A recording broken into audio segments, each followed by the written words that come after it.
सब आ जाओ इधर, सब आ जाओ, सब आ जाओ, सब आ जाओ, सारे आ जाओ, सारे। आप देख सकते हैं गुलाम नबी आजाद सुरनकोट की धरती पर पहुंचे। चलते जाओ, चलते जाओ। ओ यार इधर हो यार,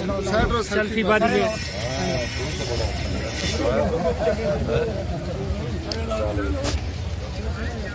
आ जाओ सब।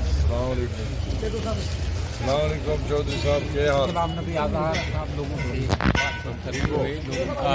इस्तेमाल करते हुए सुरनकोट हम भी जाए ऊपर धोख में जाए कदू जाना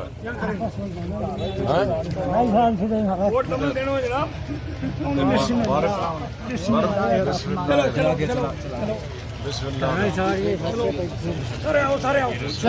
लोग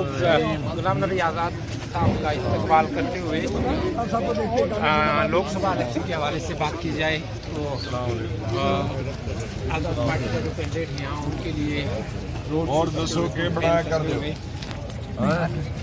पंजा शंजा मिले नहीं मंज वाले कौन है तो बकरियां वाले कौन नहीं, सारे मंज मंज वाले ओके शुक्रिया लोगों का हजौरी बहुत अच्छा पुंछ तो अब जा रहे हैं ना यहाँ कार्यक्रम सुरनकोट में नहीं सुरनकोट में तो हमारा कोई कार्यक्रम नहीं है ना पुंछ में प्रोग्राम है मंडी में प्रोग्राम लोगों से रोड शो आप करेंगे यहाँ थोड़ा बहुत नहीं यहाँ नहीं था रोड शो पुंछ में हवेली में तो आज़ाद बड़ी पार्टियां जिनको हुकूमत बनानी है उनका मैनिफेस्टो पार्लियामेंट का होता है हम जब विधानसभा लड़ेंगे तब हमारा मैनिफेस्टो होगा छोटी छोटी पार्टियों की तो दो दो तीन तीन लोग सरकार तो नहीं बना सकते प्रधानमंत्री नहीं बना सकते उनका यह है कि हम एमपी कैसा भेजें पढ़ा लिखा भेजें हमारा वकील है कैंडिडेट यहाँ से अनंतनाग का रहने वाला है सलीम परे साहब एडवोकेट सलीम परे साहब हाई कोर्ट में वकालत करते हैं हमारे ऑफिस बेयर भी है हमारी पार्टी के स्पोक्समैन भी है डीडीसी के चुने हुए मेंबर भी हैं वो निचली लेवल सतह पे भी लोगों की मुश्किलात जानते हैं और पार्लियामेंट में भी अच्छी हमारी स्टेट की और हमारे लोगों की वकालत करें की आदत है हर चीज़ का विरोध करना सब इंसानों को दिखता है बर्फ पड़ा बर्फ से लदा हुआ पीर की गली अब हमें 3 दिन लगे हैं जम्मू से आते हुए यहाँ पहुँचने के लिए 3 दिन फिर लगेंगे और 3 रातें तो ये कौन सी कॉन्स्टिट्यूंसी हिंदुस्तान में है जहाँ को एक डिस्ट्रिक्ट से दूसरे डिस्ट्रिक्ट तक जाने में 3 दिन और 3 रातें लगे तो ये तो अंधे को भी नज़र आता है कि मैं उनको बताता था मुगल रोड में ये कॉन्स्टिट्यूंसी नहीं थी जब मुगल रोड नहीं थी तो ये तब जम्मू का हिस्सा था तब ये अनंतनाग का हिस्सा में कश्मीर का हिस्सा था आपने कश्मीर के लिए आपने कहा मैनिफेस्टो हमारी होगा असम्बली के लिए बड़ी पार्टियों के लिए जो है उनके लिए मैनिफेस्टो है कि जो प्राइम मिनिस्टर बनाने का दावा करते हैं यहाँ की कोई भी जम्मू कश्मीर की पार्टी है चाहे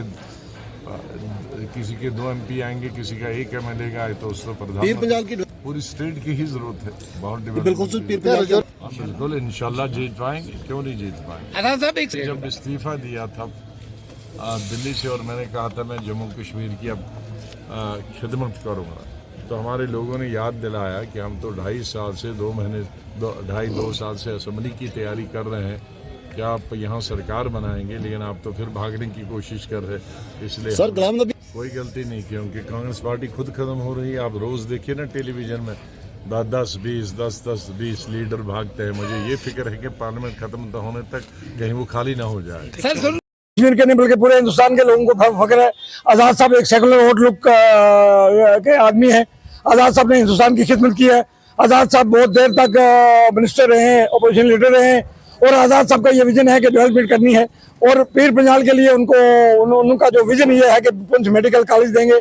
और ये आज़ाद साहब ही जिन्होंने 10 जम्मू कश्मीर में 10 डिस्ट्रिक्ट भी दिए थे और मेडिकल कॉलेज भी दिए थे। आज़ाद साहब अगर जीत जाते हैं आइंदा असेंबली इलेक्शन में और इनको अगर लोगों का सपोर्ट मिलता है, कामयाबी मिलती है, तो आज़ाद साहब इस J&K का नक्शा ही चेंज करेंगे इंशाल्लाह। आज़ाद साहब जितने पॉपुलर डोडा में हैं, कठुआ में हैं, जम्मू में, उतने ही रजौरी पुंछ में हैं। और उमर अब्दुल्ला साहब ने ये कहा था कि आज़ाद साहब को वहाँ डोडा से इलेक्शन लड़ना चाहिए। भाई आज़ाद साहब जब MP बने थे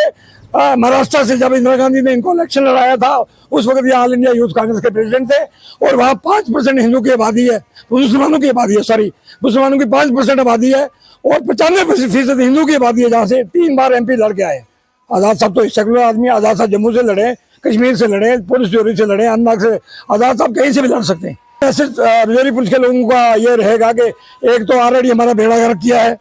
डिलिमिटेशन कमीशन ने, और हमें कहीं का नहीं छोड़ा। हमें पहले जम्मू के साथ लगाया था तो भी हम कंफर्टेबल थे, अब अनंतनाग के साथ लगाया। अभी आप देखें मुगल रोड बंद है, ना तो हम कंपेन कर सकते हैं। अगर कश्मीर का आदमी कोई MP खड़ा होता है और कामयाब होता है तो रजौरी पुंछ को वो इग्नोर करेगा। रजौरी पुंछ कभी आएगा नहीं 5 साल तक। जब जम्मू का युगल किशोर यहाँ हमारे पास कभी नहीं आया, जब यहाँ कोविड था तो इन लोगों ने एक एक्सरे की मशीन तक नहीं दी हमें। मुझे नहायत ही अफसोस से कहना पड़ता है। तो मैं लोगों से अपील करता हूँ कि आप सोचें, उसमें ये है कि अंग्रेजी में कहते हैं अनअवॉइडेबल सर्कमस्टेंसेस के तहत वहाँ बर्फ पड़ी है, एडमिनिस्ट्रेशन भी क्या कर सकती है। इसलिए हम ये कहते हैं ना कि हमारा अनंतनाग के साथ कोई बनता ही नहीं था। अगर चलिए आप इन्होंने अब 2026 में जो डिलिमिटेशन कमीशन आएगी, हमारी कोशिश होगी कि रियासी को मिला के रजौरी पुंछ की अलग सीट बने, ताकि यहाँ के हमारे नुमाइंदा बने। हम रहें या ना रहें, हमारे या ना जीते। एडमिनिस्ट्रेशन 2 बार इसको साफ करने की कोशिश की, लेकिन अब ये है कि बर्फ इस मौसम में बर्फ पड़ी है तो यहाँ अनअवॉइडेबल सर्कमस्टेंसेस है। अलबत्ता मेरा ये कहना है कि ये जो इन्होंने डेफर किया है इलेक्शन, जो पोस्टपोन किया है, ये अच्छा किया है, हम इसका वेलकम करते हैं।